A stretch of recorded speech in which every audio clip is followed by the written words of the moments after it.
Why, hello there. Welcome to the show.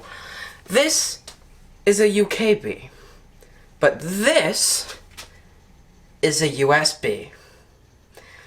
I'm your host, Saimore, and you're watching...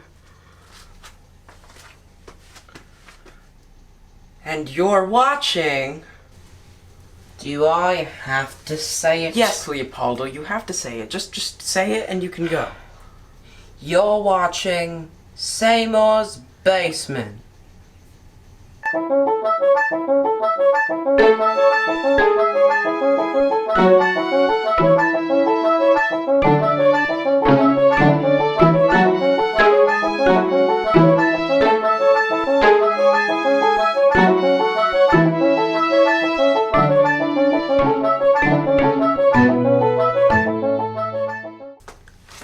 Once again, everyone, welcome back or welcome to Saimores Basement. I am still your host, Saimore, and will forever be your host, Saimore. Today, we have a wonderful show. Tiger Chapman has an interview with Rob Franzese, or the Real Life Peter Griffin. I am very, very excited to see this interview, so that'll be on later in today's episode. But once again, there's still other parts of the show, so let's just go into it.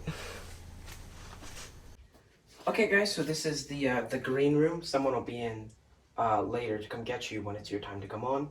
There's bagels over there. In the meantime, enjoy your coffee, grab some bagels. All right, thank you. All right, Saimore. Would you like to split a bagel? Yes, absolutely. Sounds good. Okay.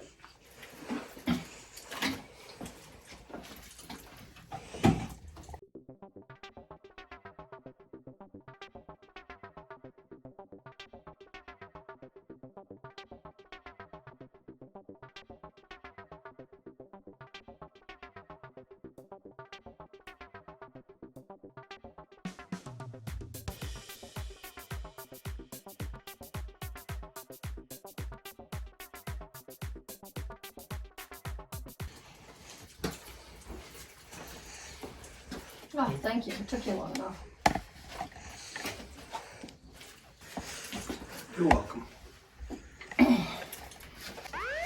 Bagel, please. Stop right there. What's wrong, officer? You split your bagel wrong. What are you talking about? Let me show you. Here's how to really split a bagel. When you're splitting a bagel, you want to go down this way and not down this way. Why is that, you may be asking? Because when you give someone the bottom half, well, what happens? They get nothing from the top, which means they lose all the flavor, and the bottom really is only there because you want the top. So, when you split a bagel, remember, split it like this, not like this. And that's how you split a bagel. Who took my bagel? You could have mine. It's the bottom half. It's stale.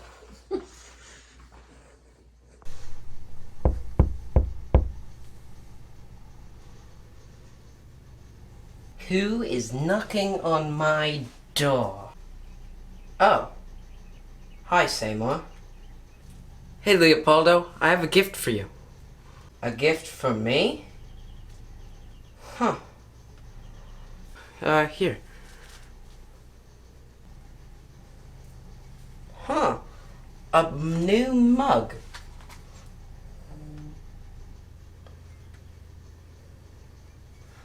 Thank you, Saimore. You've just earned my respect. A little bit. Now I'm gonna go make some tea.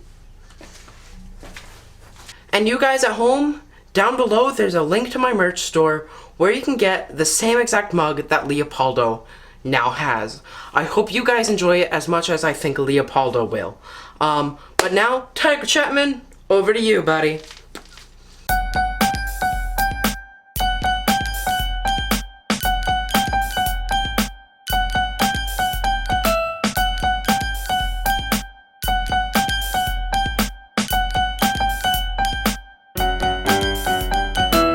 Welcome to Canon News, your casual news network. I'm Tiger Chapman, and today I'm joined with insert name here. How's it going there? Real Life Peter Griffin, aka Rob Franzese. How are you today? I'm doing quite well. How about yourself? I'm doing pretty okay, yeah. And I mean, it's already better because I'm interviewing you. Ah, So- shucks. Have you always been into doing like impressions and stuff?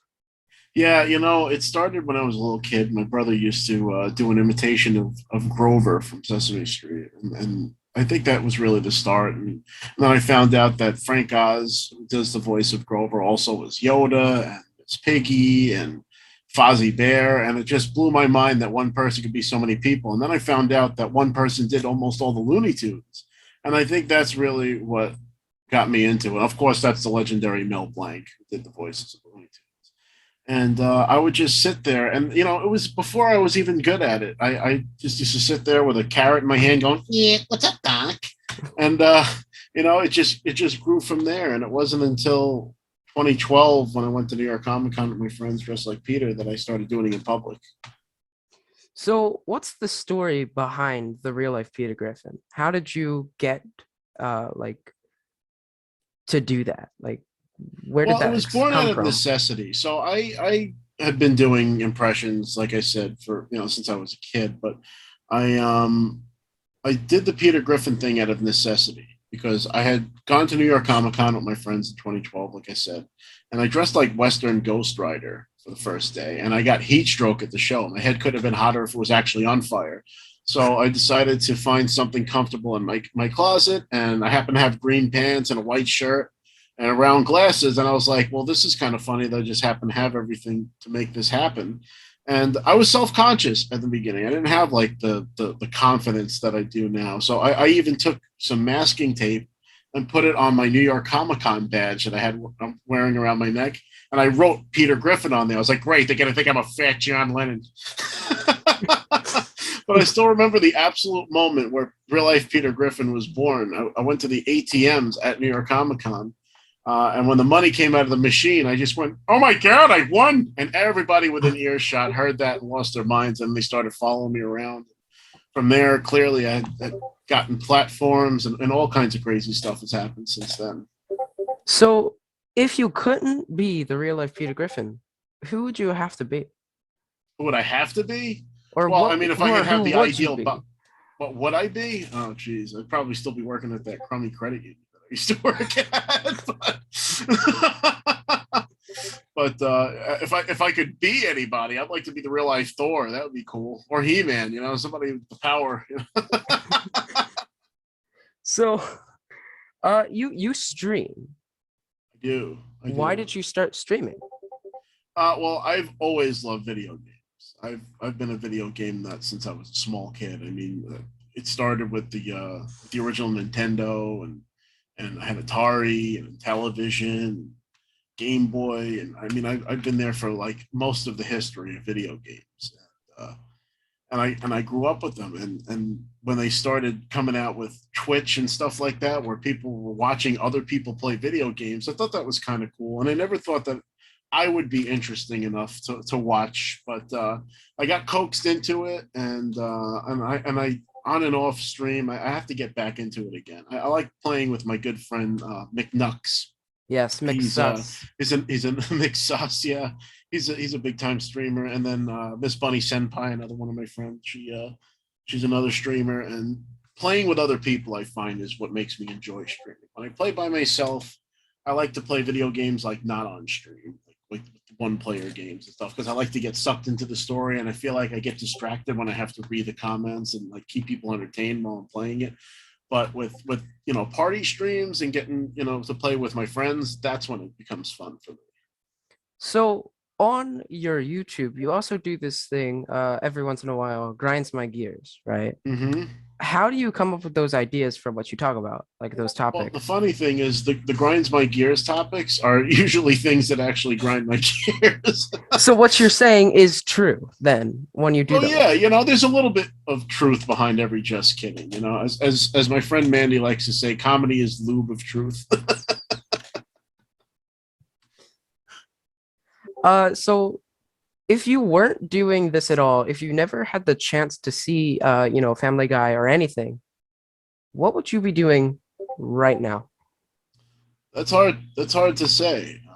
I probably would have went full time at a normal job and became a full on normie and a cog in the machine. But I kind of feel like the Peter Griffin thing has liberated me in a way where I can stretch my legs creatively, and I've certainly learned a lot of skills that I wouldn't have had otherwise. I wouldn't know how to edit videos or have any of the stuff. In fact, even the computer that I'm talking to you on, I can thank to the money that I made from Cameo, which is the little shout out platform that I make shout out videos for people on.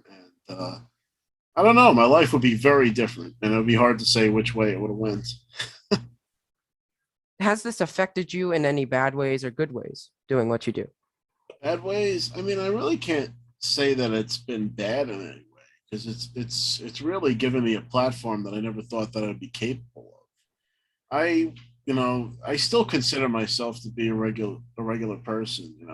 I'm not like some kind of celebrity or superstar, or even I don't even consider myself to be particularly talented. But I have to say that the Peter Griffin thing has definitely boosted my confidence in a lot of ways and helped me come out of my shell, and show off some of the skills that I have. And I'm trying to branch off a little bit more from the Peter Griffin thing. Well, more recently, I actually just posted a video on my YouTube of just my dad and I in the kitchen cooking some chicken. And it's cool to be able to play around with characters, but it sometimes you get lost, you know, with who you are and where the character ends and where you begin. And recently I had been struggling with that, but I realized that the jokes that I make as Peter are still my jokes, and I am a fully capable comedian because I can get people to laugh whether I'm Peter or not. And I think that's probably where my passion lies, and that's why I really started doing Peter, because it makes people happy, and I'm an empath, so I like to absorb that happiness. And when I can make people laugh, that's the happiest that I am. So actually, speaking of that chicken, that looked amazing and I want some. It's really good stuff. I suggest following the recipe. I mean, we're Italian, so we don't really do measurements, but if you eyeball it, you kind of like shake Yeah. the spices until your ancestors say, "Enough, my child." I've always been taught there's never enough, or yeah, there's never enough garlic. There's no such thing as too much. Garlic is Does good that stuff. go It's for you? Italian gold. Yeah.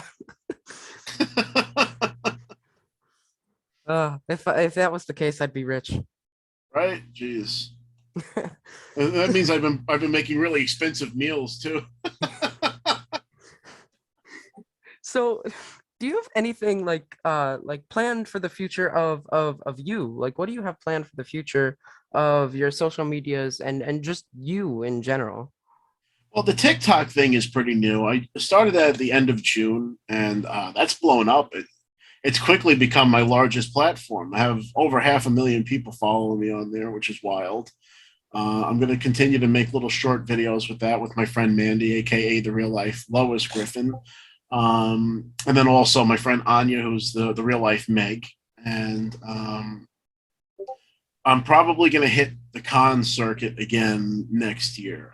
I've taken a break this year. Clearly, I'm not at New York Comic Con right now, which is kind of like the home show for Peter because that's where he started out. And Mm-hmm. I think next year is going to be the year where I hit it big and start doing the cons again because they're fun, and again that gives me my recharge because doing the cog in the machine thing and working a regular job, going to those cons really reminds me and puts me back in touch with the people that I'm entertaining.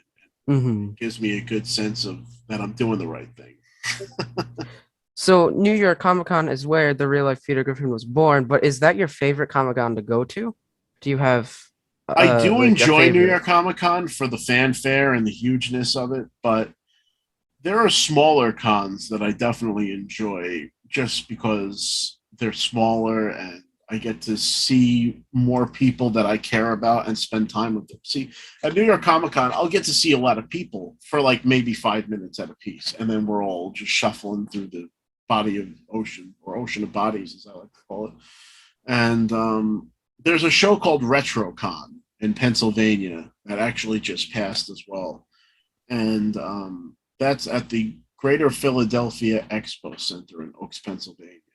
That's a lot of fun because I feel like that's almost a family reunion. There's so many people that I'm super close to that go to that show that even though I'm not like an official guest or anything like that, that's one con that I will just attend as an attendee and have a great time.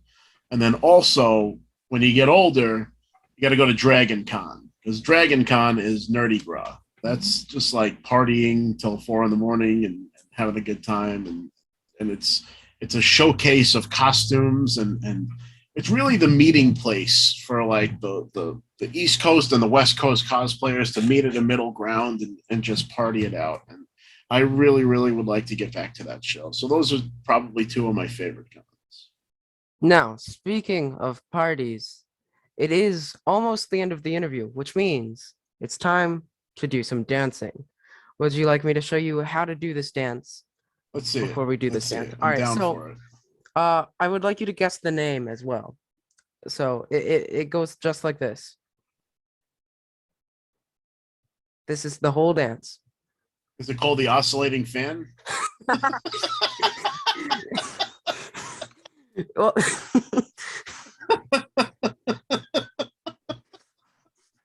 it's actually called My Mustache Fell Off. No, Oh, that's not. geez. Brought to you by Gillette, you know?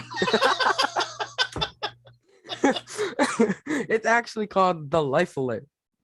The life alert? The Life Alert. You know, like I've fallen and I can't get up. Oh, yeah, yeah. Yeah, it's like you fall in. God Oh forgive no. me. I used to laugh at those commercials all the time. So yeah, it's just that. So And would you it's- like to? Yep, yeah, just like this. Gonna add some music, have a whole party. Yeah. I've fallen and I can't get up. I've fallen and I can't get up. Fallen and I can't get up. Break it down. I've fallen and I can't get up. Hey. Oh, absolutely amazing. Absolutely amazing. Freaking sweet. Oh man, oh man. Well, thank you for joining me on Canon News, your casual news network. I'm Tiger Chapman, signing off.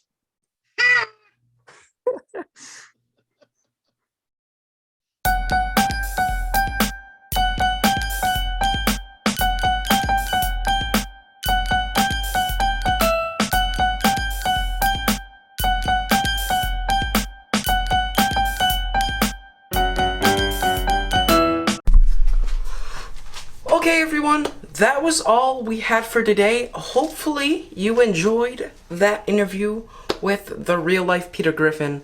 I know I really enjoyed it. Also, the Bagel Police is based off of a real story, a true story that my dad actually experienced. So, if you want the full story, comment down below and be like, Bagel Police, now. And I will make a video explaining to you the true story of the Bagel Police. So I hope you enjoyed today's episode, and I'm gonna bring back a tradition from the first few episodes. It's time to do the Life Alert.